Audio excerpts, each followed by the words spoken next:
Dibaca kan? Pertanyaan baik. Assalamualaikum warahmatullahi wabarakatuh. Waalaikumsalam warahmatullahi. Semoga Ustaz sehat dan dilindungi oleh Allah. Amin. Saat Ana mau tanya, bolehkah orang tua memaksa anak gadisnya untuk menikah dengan pilihan orang tua yang tidak dicintai oleh anaknya? Masya Allah.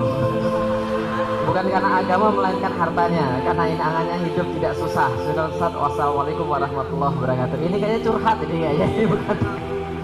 Baik teman sekalian, Masya Allah, saya tadi masih terngiang-ngiang tadi adik kita tadi, Agus tadi ya. Dia baru pacaran 6 bulan aja pengakuan sampai nangis-nangis ya, Masya Allah. Padahal ibu-ibu kan sudah tahu ya bahwa cinta itu ada 3 yang paling besar ya. Satu, cinta seorang bunda pada anaknya. Yang kedua, cinta Allah pada hambanya. Yang ketiga, cinta fitri ya. Ini ada di sini. Dia 6 bulan aja, dia sampai nangis-nangis. Kalau Mas Wisnu kita suruh ngomong di sini, entah apa yang terjadi gitu ya, Masya Allah. Enggak, sorry. Nah, itu adalah sedikit gambaran saja, Masya Allah. Itu artinya adalah orang yang merasa bahwa dirinya itu bermaksiat, lalu kemudian bercucuran air mata. Masya Allah, kita minta mudah-mudahan adik kita ini mendoakan kita semua, mudah-mudahan kita termasuk orang-orang yang juga diselamatkan oleh Allah. Baik, sekarang masalah tentang cinta. Jadi sekarang jadi gini, orang tua itu memberikan saran bagi anaknya. Yang menjalani pernikahan itu adalah anaknya. Artinya ada satu titik tertentu di mana ketika kita memang sayang dengan orang tua mau kebaikan untuk anaknya, salah satu syarat yang dikatakan manis atau aminkum bil ba'at. Siapa yang di antara kalian memang sanggup untuk menikah, yang dimaksud kesanggupan adalah segala sesuatu yang menjadi konsekuensi ketika orang itu sudah nikah. Termasuk di situ adalah bagian daripada harta. Makanya ada 4 hal yang dipertimbangkan dalam pernikahan. Yang pertama adalah agama, yang kedua adalah nasab, yang ketiga adalah harta, yang keempat adalah penampilan, wajah dan seterusnya. Nah, tapi kata Rasulullah, pilihlah karena agama. Andaikan orang ini agamanya sama-sama bagus, tapi salah satu lebih kaya daripada yang lain, maka wajar ketika orang tua minta sama yang hartanya lebih banyak. Kenapa? Menurut dia lebih bisa menjamin. Tapi kalau andaikan semua pertimbangan ini dilihat daripada agamanya, yang punya harta tapi tidak punya agama, lalu kemudian menyerahkan pada orang yang tidak punya agama, ini sama saja bunuh diri. Lah kenapa? Karena pernikahan itu tidak cukup karena harta. Oke, coba lihat terus kalian. Siapa yang masih jomblo angkat tangan? Yang masih jomblo? Yang masih jomblo angkat tangan? Oke, saya tanya. Yang laki-laki dan yang perempuan, saya mau tanya sama perempuan. Mau yang setia atau mau yang selingkuh? Benar. Laki-laki selingkuh banyak atau tidak? Berapa persen? 100. Berapa persen? 100%. Kenapa cowok-cowok banyak selingkuh? Karena memang cowok-cowok pengen untuk punya lebih daripada satu. Maka ketika diteliti berapa persen cowok mau selingkuh, jawabannya adalah 3 di antara 2 laki-laki mau selingkuh. Mau sekalian? Berapa? 3 di antara 2. Pertanyaannya, apa yang membuat laki-laki ini bisa setia? Oke, kita lihat. Pertanyaannya, apa yang membuat laki-laki bisa setia? Contoh misalnya, istri yang cantik. Pasti nggak kalau istrinya cantik lantas laki-laki setia? Belum tentu. Artis-artis cantik atau tidak? Cantik. Banyak nggak yang selingkuh? Banyak. Berarti cantik cukup atau tidak?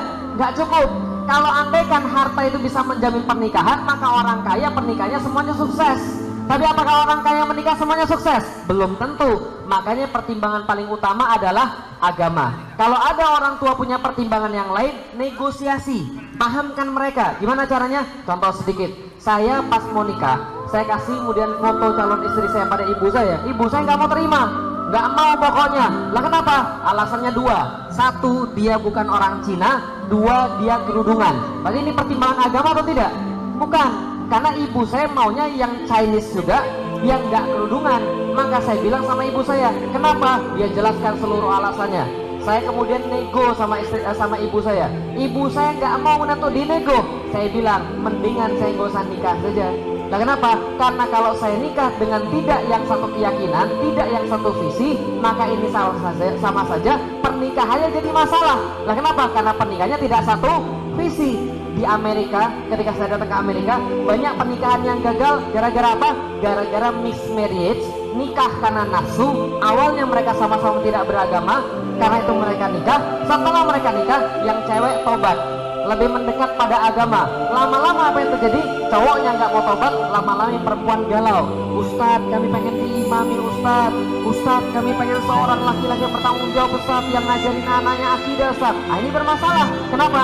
Karena visinya tidak sama. Nah, jadi kalau ada kasus yang seperti itu, negosiasi bareng orang tuanya. Dan jangan dengan cara yang kasar. Kebanyakan kita dengan cara yang kasar. Datang pada orang tua, ibu tahu tidak, yang benar itu adalah berdasarkan agama, bukan berdasarkan harta. Ibu matre ya, kalau matre masuk neraka. Ya matilah kita. Kenapa? Karena caranya kasar. Coba berdua-dua sama ibunya, pergi ke satu tempat, lalu bilang, ibu terima kasih, saya sangat berhutang sama ibu, sudah mendidik saya jadi orang yang baik. Saya nggak akan bisa jadi begini kalau bukan tanpa ibu. Dan saya pengen agar saya ini menjadi jalan ibu untuk masuk surga. Maka kenapa saya pilih yang ini? Karena dia beragama. Kalau dia beragama, saya bisa masuk surga bareng-bareng dan bisa menjadi jalan ibu juga untuk masuk surga. Kira-kira ibunya dengar atau enggak? Insya Allah lebih dengar. Negosiasi sama ibunya. Pertimbangan pertama adalah pertimbangan agama, bukan etnis, bukan harta, bukan selainnya. Kalau misalnya mau lagi, coba tanya sama ibunya, ibu pas nikah sama bapak sudah kaya atau masih miskin? Sudah kaya atau masih miskin? Saya yakin semua orang nikah nggak ada yang mapan. Lah kenapa? Karena mapan itu setelah nikah, bukan sebelum nikah. Makanya kalau jomblo-jomblo nggak akan ada yang sakinah. Karena sakinah itu datangnya daripada Allah setelah pernikahan, baru sakinah. Maka kalau ada seorang jomblo, cewek nanya, Ustadz kami pengen cowok yang mapan. Yang mapan ada nih, yang di depan nih, mapan semua. Oh ya sekali ya. Karena sudah nikah. Kalau jomblo tuh nggak mapan, goyang terus dia. Oh ya sekali ya. Nah, kenapa? Karena belum nikah, belum likas kunu ilaiha. Wallahualam. Assalamualaikum.